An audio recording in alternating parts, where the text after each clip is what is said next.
یہ ایک ایسی کہانی ہے جو یقیناً آپ نے اپنے اطراف میں کسی نہ کسی کی دیکھی ہوگی یا سنی ہوگی۔ طلاق دے کر دوسری شادی کرنے والے شخص کی کہانی، اس کی اپنی زبانی۔ میری شادی کو 3 سال ہو گئے تھے، لیکن وہی روایتی ساس بہو کی لڑائی، روز رو کی چک چک سے تانگ آ کر میں نے آخر ایک دن فیصلہ کر ہی لیا کہ میں اس کو طلاق دے دوں گا۔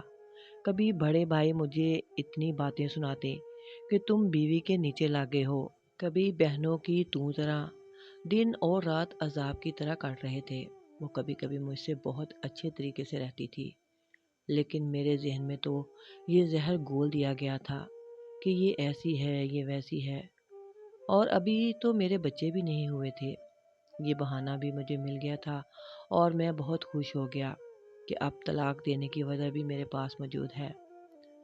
تو میں نے بڑی خوشی خوشی وکیل کو بلایا اور سب کے سامنے اسے طلاق دینے لگا۔ تو میں خوش تھا کہ اب سب مسائل ختم ہو جائیں گے۔ جب اس نے مجھ سے پوچھا کہ کیا آپ اپنے فیصلے پر پکے ہیں، تو میں نے فوراً جواب دیا، ہاں بالکل پکا ہوں اور اپنے فیصلے پر اٹل۔ اب تمہیں طلاق دے کر ہی رہوں گا۔ میں سب کو خوش کرنا چاہتا تھا اور اپنے آپ کو بھی آزاد کرنا چاہتا تھا۔ میری بیوی خاموش بیٹھی سب کچھ برداشت کر رہی تھی۔ مجھے وہ بہت کمزور لگ رہی تھی۔ اس کے گھر والے اس کے ساتھ تھے، لیکن وہ اتنی کمزور تھی کہ ان کی موجودگی کا احساس نہیں کر سکتی تھی۔ جب میں نے اس کی آنکھوں میں شکست کی نظر دیکھی تو مجھے خوشی ہوئی کہ میں نے اپنا حق لے لیا اور اسے دکھا دیا کہ وہی ہمیں اس حال تک لے کر آئی ہے۔ میں نے سارے الزام اس کے سر پر ڈال دیے تھے۔ وہ ایک ہارے ہوئے جواری کی طرح بیٹھی تھی، بس میرا منہ تکے جا رہی تھی کہ آج اللہ نے اگر مجھے بچے دیے ہوتے تو شاید یہ قدم ہرگز نہ اٹھاتا۔ چند منٹ بعد اس نے مجھے طلاق دے دی۔ میں اپنے گھر والوں کے ساتھ واپس امی کے گھر چلی گئی۔ اس دن میں امی کے گھر جا کر بہت روئی اور میں اپنے بستر پر لیٹا اور محسوس کیا کہ دنیا کی سب مشکلات غائب ہو گئی ہیں اور آج میں آزاد ہو گیا۔ دل بھر کے کھانا کھایا۔ 3 سال تک میں مسائل، سر درد اور اختلافات کا سامنا کر رہا تھا۔ آخر کار میری شمائلہ سے جان چھوٹ ہی گئی، ہمیشہ ہمیشہ کے لیے۔ آخر کار میں سکون میں آ گیا۔ نماز پڑھ کر اللہ کا شکر ادا کیا۔ اپنے گھر والوں کے پاس گیا تو وہ خوش تھے کہ میں نے اس سے نجات پا لی۔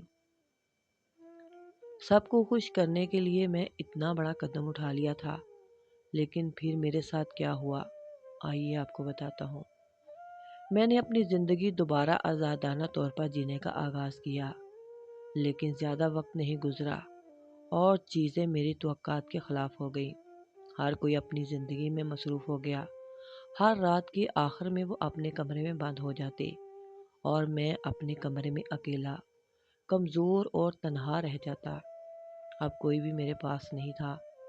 میرے بھائی جو ہمیشہ میری بیوی کے بارے میں باتیں کرتے تھے، انہوں نے میری طرف دھیان دینا چھوڑ دیا۔ وہ اپنی بیوی اور بچوں میں خوش تھے۔ میری ماں جو یہ دکھانے کی کوشش کرتی تھی کہ وہ میری بیوی سے بہت زیادہ محبت کرنے والی ہے، اس نے بھی وہی محبت اور توجہ دینی چھوڑ دی۔ وہ اپنی پرانی حالت میں واپس آ گئی۔ کچھ ہی دنوں میں سب کا رویہ بدل گیا اور یہ مجھے محسوس ہو رہا تھا۔ جو لوگ مجھے اس کے اوپر بھڑکاتے تھے، وہ بھی کال کرنا چھوڑ چکے تھے۔ جب میں عید کی رات بیمار ہوا اور بخار چڑھ گیا، میں نے اپنے بھائی کو فون کیا۔ اس نے میری آواز سے نہیں پہچانا کہ میں بیمار ہوں، حالانکہ میری آواز بخار کی وجہ سے صاف نہیں تھی۔ مجھے ایک دفعہ یاد آیا کہ میری بیوی نے مجھے ایک دن باہر جاتے ہوئے فون کیا اور پوچھا، آپ خیریت سے ہیں؟ وہ بے وجہ پریشان تھی۔ اس وقت مجھے واقعی کمزوری محسوس ہو رہی تھی اور میں نے ہسپتال میں ڈرپ لگوائی تھی اسے بتائے بغیر۔ تب وہ میری آواز سے ہی پہچان گئی تھی کہ میں ٹھیک نہیں ہوں۔ اب کہاں ہے وہ سکون جس کا انہوں نے مجھے وعدہ کیا تھا؟ کیوں کوئی میری زندگی کی خبریں جاننے کا خواہش مند نہیں رہا، جیسے وہ میری بیوی کے ہوتے ہوئے تھے؟ اگر وہ سب شروع سے ہی اتنے دور رہتے تو ہمارے درمیان اتنے مسائل نہ ہوتے۔ گھر میں آتے ہی کان بھر دیے جاتے تھے اس کے خلاف، تو شاید آج میں ان کے ساتھ ہوتا۔ لیکن کہاوت ہے نا کہ اب پچھتاوے کیا ہوت، جب چڑیاں چگ گئیں کھیت۔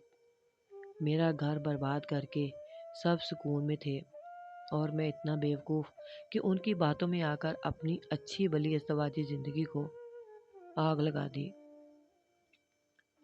ہائے، میں نے بڑا بے سکون ہوں اور اسے یاد کر کے روتا ہوں۔ کوئی میرے آنسو نہیں دیکھتا اللہ کے سوا۔ جب میں نے کہا کہ میں اپنی بیوی کے پاس واپس جانا چاہتا ہوں تو سب نے مجھے روکنے کی کوشش کی۔ انہوں نے پرانے مسائل اٹھائے، اس کی غلطیاں گنوائیں، اس کے بارے میں ایسی باتیں کی جو حقیقت میں نہیں تھی، اور میں نے ان سب پر یقین کیا۔ انہوں نے بہت نجی معاملات میں مداخلت کی جو انہیں بالکل نہیں کرنی چاہیے تھی۔ اب سوچتا ہوں کہ یہ موقع بھی میں نے ان کو خود ہی دیا تھا۔ انہوں نے میری زندگی کی تفصیلات میں اتنی مداخلت کی کہ ان کا اندر ہونا یا حتیٰ کہ دروازے پر ہونا بھی مناسب نہیں تھا۔ مجھے یہ سب دیر سے سمجھ آیا جب میں نے اپنی زندگی میں ایک وقفہ لیا۔ جب میری بیوی دور ہو گئی تو مجھے پتہ چلا کہ وہ اپنی پوری کوشش کر رہی تھی کہ ہمارا گھر نہ گرے، اور میں اس کا ہاتھ چھوڑ رہا تھا۔ مجھے رہ رہ کر وہ سب کچھ یاد آ رہا تھا۔